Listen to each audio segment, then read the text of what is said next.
आज गोविंदपुरा विधानसभा में विकास की पोल खोल यात्रा के तीसरे चरण में कांग्रेस के दिग्गज नेता रविंद्र साहू झूमरवाला वार्ड 61 की समस्याओं से रूबरू होने के लिए लीगल होम्स कॉलोनी पहुंचे। लीगल होम्स कॉलोनी के अध्यक्ष केपी बकोड़े जी ने बताया कि नाले की दीवार गिरने से कॉलोनी में 2006 और 2016 की तरह भीषण बाढ़ आने की आशंका है। साथ ही 11वीं बिजली लाइन का पोल कभी भी गिर सकता है, जिससे बड़ी जनहानि होने की आशंका है। पिछले साल ही जो सीमेंटेड रोड बना है उसकी गुणवत्ता इतनी खराब है कि एक साल में ही दरारें पड़ गई हैं। गोविंदपुरा की अन्य स्थानों की तरह इस क्षेत्र में भी स्ट्रीट लाइट नहीं है। नरेश जी यादव ने कहा कि यहाँ 200 फीट की रोड का सीमांकन चुनाव से पूर्व 2013 में किया गया था, लेकिन उस सीमांकन के बाद रत्ती भर काम मास्टर प्लान की रोड का नहीं हुआ, जबकि उसी का सपना दिखाकर बिल्डरों और नेताओं की मिलीभगत से महंगे मकान बेचे गए। श्री राम परिसर निवासी पंकज चौहान ने कहा कि खजूरी कला की रोड 80 फीट का सीमांकन और पैसा मंजूर हो गया है, लेकिन नए प्लान के तहत उसे 60 फीट किया जा रहा है, जिससे इस क्षेत्र की सभी कॉलोनी निवासी अपने को छला महसूस कर रहे हैं। वहीं रविंद्र साहू जी ने कहा आश्वासन दिया है कि जब तक सरकार नहीं है तब तक गोविंदपुरा की समस्याओं को लेकर सड़क पर आंदोलन किया जाएगा। सरकार बनते ही प्राथमिकता के साथ मूलभूत समस्याओं का समाधान होगा। आज के विरोध प्रदर्शन में बरन सिंह जी, उपाध्यक्ष परस्ते जी, भूपेंद्र सिंह, महेंद्र विश्वकर्मा, मिश्रा जी, धर्मेंद्र सिंह सोलंकी, बीके सिंह, विनय सिंह सक्सेना जी, कल्याण जी, स्थापक जी, नितिन गुप्ता जी, सूरमा जी, महेंद्र राय, बडोले जी, राम भागवत जी, सैनी जी, तिवारी जी सहित भारी संख्या में स्थानीय निवासी मौजूद रहे। हमारे मिश्रा जी ने बताया पूरे लोग यहाँ पर लीगल होम्स के उपस्थित हैं। एक्चुअल में गोविंदपुरा में जो देख रहा हूँ, पिछले आपने देखा होगा पिछले 6 महीने से निरंतर क्षेत्रों में जा रहा हूँ, देख रहा हूँ समस्याएं मिल रही हैं। जो विकास यात्राएं निकाली गई हैं, 50 साल से एक ही परिवार को आप लोगों ने, सभी लोग खड़े हैं आज जो परेशान हैं, 50 साल से आपने एक ही परिवार को जिताया और गोविंदपुरा का विकास हमने भी देखा है। आप मेरे साथ आज अंकल लोग खड़े हैं, सभी को ले चलूंगा अभी मैं, और बहुत सारी जगह मेरे पास रिपोर्टें आ रही हैं, कल भी वीडियो बहुत सारा है कि यही स्थिति वहाँ स्थिति बहुत सारी कॉलोनियों में, जहाँ नर्मदा जी के जल का प्रण लिया गया था कि पूरे भोपाल में बहुत सारी जगह नर्मदा जी जल ही नहीं दिया। बहुत सी कॉलोनी ऐसी हैं जिन्हें वोट डालने के लिए जोड़ा नहीं। अभी एसडीएम कलेक्टर साहब के यहाँ मीटिंग मैंने बोला तो मुझे बताया गया कि यहाँ प्रोसेस चल रही है। ऐसी स्थिति इस विधानसभा क्षेत्र की जिसमें 50 साल से किसी भी एक, 50 साल मतलब 3 पीढ़ी से किसी एक ही परिवार के लोग इस जनप्रतिनिधि के रूप में यहाँ पर हैं। तो मुझे ऐसा लगता है कि इतनी स्थिति खराब नहीं होना चाहिए। बात रही ये नाले की समस्या, इतनी बड़ी समस्या है, बिल्कुल सही बोला अंकल ने। कभी बहाव आता है पानी, जैसे अभी इस वर्ष तो बारिश बहुत ज्यादा हुई नहीं है, कभी बारिश बहुत ज्यादा होती है तो मुझे लगता है कि ये बाढ़ की स्थिति निर्मित हो सकती है, दीवार बहुत जल्दी गिर सकती है। जैसे बताया बहुत लोग गिर चुके हैं, जिस हिसाब से दीवार टेढ़ी हो रही है कभी भी गिर सकती है। तो ये हमारे जो पार्टी भाजपा की इस वक्त सरकार है, जिसके पार्षद भी उसी पार्टी के हैं, महापौर भी उसी पार्टी के, विधायक भी उसी पार्टी के, मंत्री भी उसी पार्टी के, मुख्यमंत्री भी उसी पार्टी के और प्रधानमंत्री जी भी उसी पार्टी के।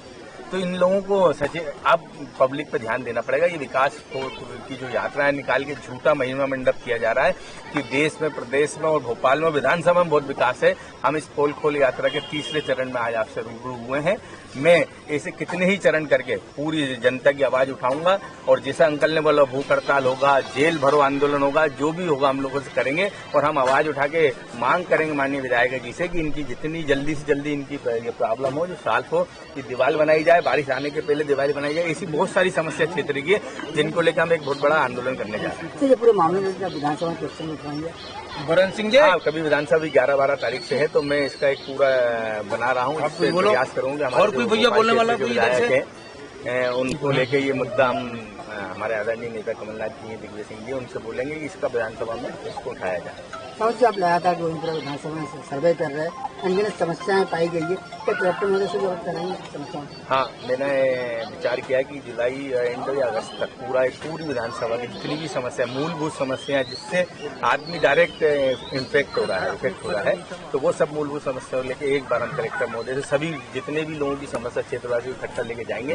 कलेक्टर महोदय से ही मिलेंगे और उनने नहीं सुनी तो हम माननीय मुख्यमंत्री जी को भी आह्वान करेंगे, हम धरना प्रदर्शन करेंगे, हम रोड चक्का जाम करेंगे, अपनी बात ऊपर तक हो जाएंगे। आदरणीय माननीय मोदी जी को भी बोलेंगे कि आपका विकास ये विकास, ये रोडों पे विकास, ये मध्य प्रदेश का माननीय मुख्यमंत्री जी को भी बताएंगे। आजकल सोशल मीडिया और मीडिया बहुत मजबूत है, हम अपनी आवाज़, और ये लोकतंत्र है, हमें हमारा हक है कि हम आवाज़ उठाएं, लोगों के लिए लड़ें। तो इसलिए मैं ये बताना चाहता हूँ कि 50 साल का विकास ये दिख रहा है सड़कों पे। बहुत स्थितियाँ चिंताजनक हैं, बहुत सारी जगह। अभी मेरे को वही सुबह ही एक जगह से मैसेज आया है, मैं अभी आपको सार्वजनिक नहीं कर सकता, पानी नहीं है, 3 दिन से पानी नहीं आ रहा है, अभी वहाँ भी जा रहा हूँ। तो ऐसी बहुत सारी मूलभूत समस्याएं जिसके लिए बड़ा पब्लिक परेशान है। तो मैं प्रयास कर कि मैं कुछ हूँ नहीं, मैं तो समाज सेवी हूँ, निकला हूँ पब्लिक के लिए।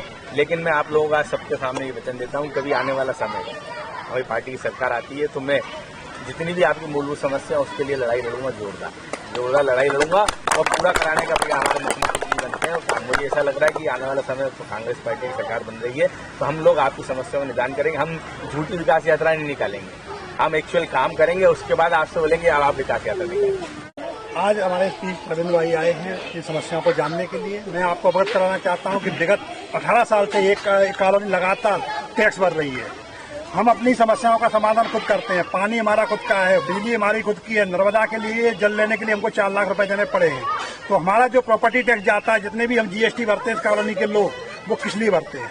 यहाँ पर आधा क्षेत्र बीएचएल के पास है, आधे क्षेत्र की कॉलोनियां अपना स्वयं का विकास कर रही हैं। तो जो टैक्स का पैसा जा रहा है वो जा कहाँ रहा है। आप एक रोड पूरी नहीं कर सकते। मैं आपको बताना चाहता हूँ ये किस तरह से छलावा करते हैं। 2013 में स्वर्गीय बाबूलाल गौर जी विधान चुनाव लड़ रहे थे, उससे पहले यहाँ 200 फीट की रोड का सीमांकन किया गया था। 200 फीट की रोड का सीमांकन करने के बाद लोगों को लॉलीपॉप दिया गया था कि जैसे ही चुनाव हो जाएंगे यह 200 फीट की रोड बन जाएगी। इस कॉलोनियों में 20-20 लाख के मकान, 50-50 लाख के मकान यह देख के बेचे गए हैं कि यहाँ 200 फीट की रोड हमारे सामने से गुजर रही है। यहाँ पूरा कॉमर्शियल बनाया, लोगों ने 5-5, 10-10 लाख की दुकान आज से 20 साल पहले खरीदी कि 200 फीट की रोड पे आ रही है। और आज वो पिलर जो सीमांकन स्वर्गीय बाबूलाल गौर जी ने किया था, उसकी सत्ता होने के बावजूद भी आज पिलर कोई नाले में पड़ा हुआ है। मैं आपको अभी उसको दिखाऊंगा। वो पिलर अभी भी जैसे के तैसे पड़े हुए हैं, कोई भी उसमें 1 रुपए का काम नहीं हो गया। इसी तरह से खजूरी रोड को जो बनाने का जो नौटंकी की जा रही है, आप 50 साल से आप ऐसे विधायक हो, आप एक भी रोड बता दें जो इनने कंप्लीट की हो। एमजीएम की रोड वहीं रुकी हुई है, सेंट जेवियर की रोड वहीं रुकी हुई है, खजूरी रोड पूरी नहीं हुई है। ये एक भी रोड का विकास नहीं कर पाए, एक भी हॉस्पिटल नहीं लगा पाए, एक भी शिक्षा का केंद्र नहीं खोल पाए। इनका पूरा विकास यात्रा एक ढकोसला है। ये अभी रोड हमने बड़े प्रदर्शन के बाद ये रोड सीमेंटेड बनाई है। मैं आपको दिखाना चाहता हूँ, 1 साल नहीं हुआ है, पिछली बरसात में दिवाली से पहले ये रोड बनी है। 1 साल में पूरी दरारें आ गई हैं। इस तरह का इनकी गुणवत्तापूर्वक कार्य किया जाता है और इनके द्वारा सिर्फ ढकोसला किया जाता है। 50% नहीं 80% की सरकार है। कर्नाटका में तो 40% में क्या खेल हो गया था, यहाँ तो 80% की। आपको देखेंगे कि जनता में आक्रोश है। हम लोग रात को जब बरसात होती है तो लोग सोते हैं चैन से, लेकिन हम रात को बैठे रहते हैं कि कब नाले में उफान आ जाए और हमारे पूरे घरों में घुस जाए। हमारे बच्चों का क्या होगा। रात को पूरी बरसात में लोग आनंद लेते हैं बरसात का, लेकिन हमारे लिए पूरी चिंता का विषय है ये कि बरसात कैसी आती है। हम हर साल भुगत रहे हैं सिर्फ विकास के लिए। बाकी हम कॉलोनी में 1 रुपया नहीं लगवा रहे आपसे।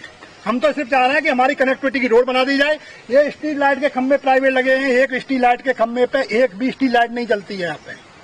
तो मेरा निवेदन है कि इसको आप लोग दमदारी से उठाएं। भाई साहब से भी निवेदन है कि दमदारी से इस कार को उठाएं और आप देखें कि यहाँ पे खंभे लगे हुए हैं, रोड की क्या गुणवत्ता है, आप इसको भी